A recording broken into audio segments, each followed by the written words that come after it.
again, Peabody here. Where are we going this time, Mr. Peabody? Vienna, Austria, where we'll meet that brilliant composer and virtuoso, Ludwig van Beethoven. Adjusting the Wayback Machine to the year 1799, Sherman and I were quickly on our way. In no time at all, we found ourselves in a small studio where Mr. Beethoven was hard at work. But instead of composing music, he seemed to be cooking something. May I ask, sir, just what it is you're doing? I'm baking a cake. Would you please pass the salt? I didn't know you could cook, Mr. Beethoven. I can't, but I'm learning. I'm going to become famous as the greatest cook in the world. Would you pass the pepper, please? Pepper? Golly, he'll never become a great cook if he puts pepper in a cake, Mr. Peabody. The cartoons are about Peabody, a beagle who is the smartest being in existence.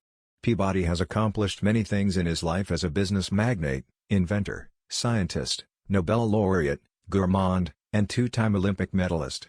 Mr. Peabody becomes sad and lonely and decides to adopt his own human son. In an alley, he meets Sherman, a dorky, bespectacled, red-haired boy.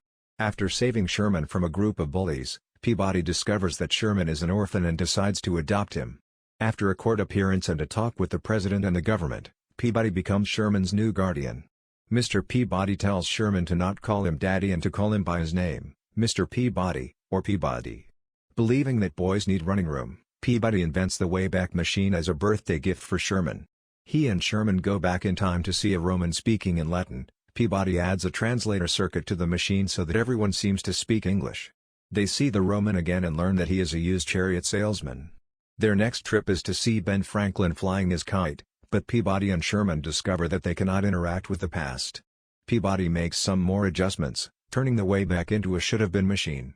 This causes past events to seem distorted and anachronistic, and famous people to behave out of character.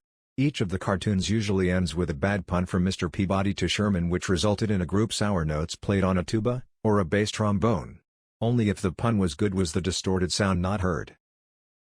Like that. Oh, you won't have to, sir. I'm sure I can inspire you to write your Moonlight Sonata without your going to the moon. You can? How? Well, what do you think of when you think of the moon? Well, everybody says the moon is made of cheese, so I think of cheese. Good, good. That will do the trick. By simply surrounding the great master with cheeses, he was able to compose the beautiful Moonlight Sonata.